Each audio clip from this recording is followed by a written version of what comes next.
Welcome to Cyclops is Waiting for Me, an X-Men animated recap podcast where today we are talking about X-Men 97 Season 2, Issue number 1 from Marvel Comics. It is helping bridge the gap between Season 1 and Season 2 of X-Men 97. I'm JC. I'm the one who buys all the comic books. I love the Storm they put on the cover. Although she's at the top of that pile, too. You love the Storm that's on the top of the memorial photo, Rod. Oh. That's dead Storm. Oh, yep. No. Yes. So, issue kicks off with the scene between Bishop and Forge from the end of Season 1 of X-Men 97. And it is just them going further and deeper into it of the, well, we need to find them.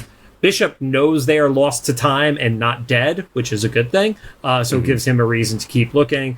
And they basically say, we need to go further underground. We can't just use the Xavier School as our base of operations. But we actually do get a reference from Bishop to Forge's former team, that is X-Factor, who we saw in X-Men 92 and only saw subtle references to them in X-Men 97. They actually just straight up say, yeah, they're now the government-funded X-Team at this point. All right. Yep, that's the right reaction. Yeah. We jump over, and the events that took place in the end of X-Men 97 is called E-Day or Extinction Day is what it's being referred to.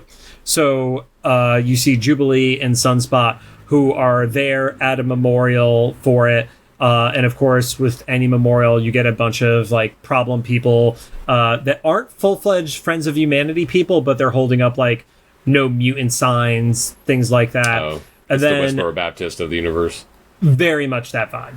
And there are people who are mourning losses because obviously there were humans who were killed on that as well as mutants. And two of the people at the memorial are Rusty and Skids, who you would remember from the episode where Cyclops blew up the abandoned building with the purple man as the villain. Yeah. Rusty and Skids were two of the kids in that episode. Yeah, the random kids. Rusty was the one that Cyclops blew up the building in front of. When he took him for a walk. Yes. Yeah. Yep.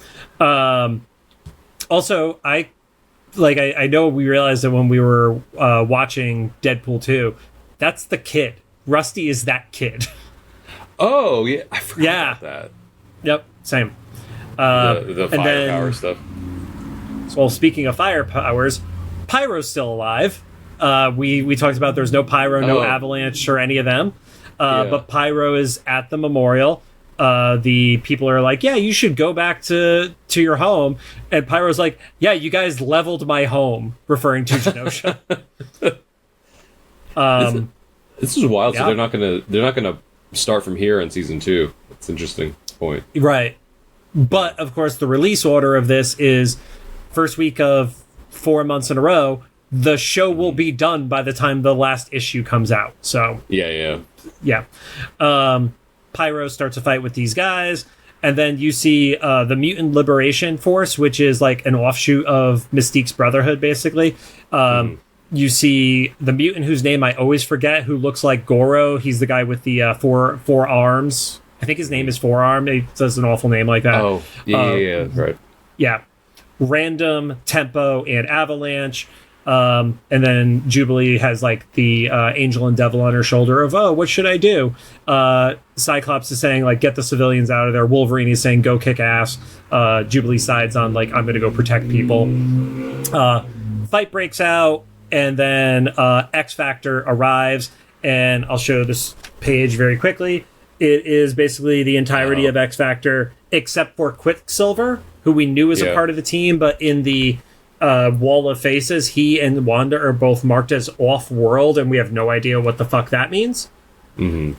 Yep. Yeah, but they're in their like classic costumes. Yeah, they are in their total 90s costumes. Yeah. And Val Cooper is actually flying the jet that they all jumped out of. It's a red blackbird, so instead of a blackbird, it's a red bird, I guess. They pretty handedly kick the crap out of the Mutant Liberation Front.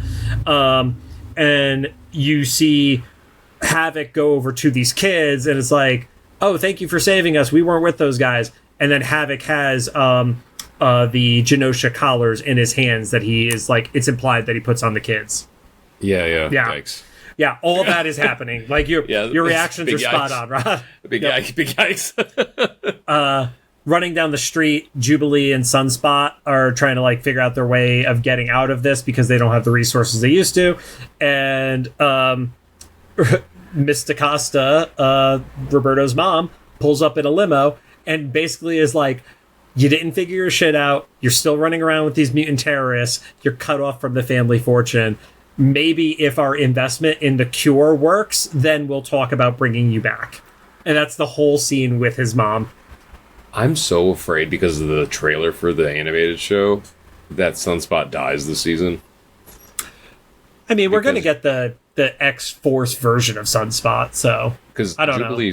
Jubilee's crying and we don't see him in the trailer a whole lot. So like we do because we know there's lots of shots of him in the X-Force uniform, like the blue and the red. So maybe I just didn't notice him because of that. But here's the thing: you're good at making predictions like this, so. And then as they're basically like dealing with that, you see Cable still in the modern era. Everything here happens in the modern era. No time travel stuff is spying on them, and is like, well, that didn't help. Then later on that night, because the comic says later on that night, you see that Cable has set a trap for this group of villains called the Alliance of Evil, which are just like super throwaway villains from the 1990s. Yeah. It's a great name.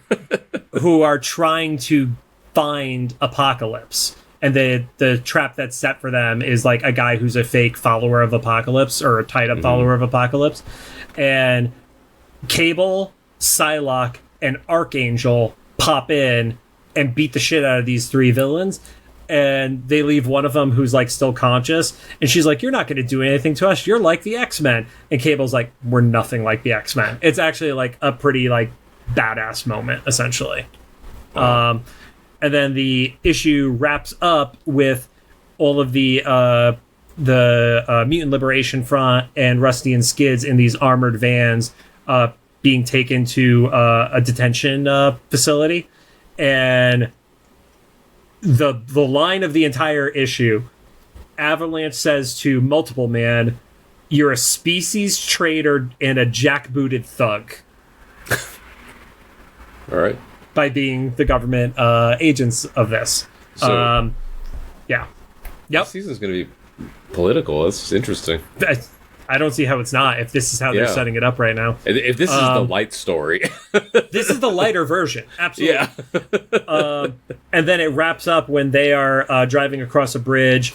Part of the bridge starts to fall apart, and you realize that people are like breaking them out of these vans, and you see two acolytes whose names I don't know off the top of my head, and then Exodus up in the sky being like, yeah, you're following the wrong people. I'm giving you a new path, and you're going to become my acolytes. So remember how there was a lot of criticism about Exodus, like just being like the guy who was dancing in Genosha, and everybody's like, this is like one of the most powerful mutants on the planet.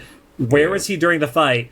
Well, apparently he wasn't an angry person until Genosha, and now he's pissed off. So his origin story happened there. Got it. Yep.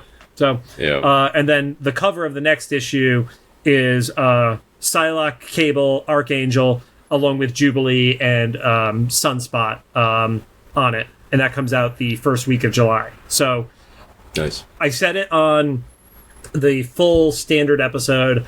The writing is so much better in this one compared to the first series. I think there was a disconnect in direction. So I'm not necessarily blaming the writer. I want to give respect to Steve Fox. I think the direction just wasn't clear enough of the tone of the show, and he probably didn't get to see it on there. While they're working on it. This felt so much more like the show. It's still a little bit toned back, but it's definitely better.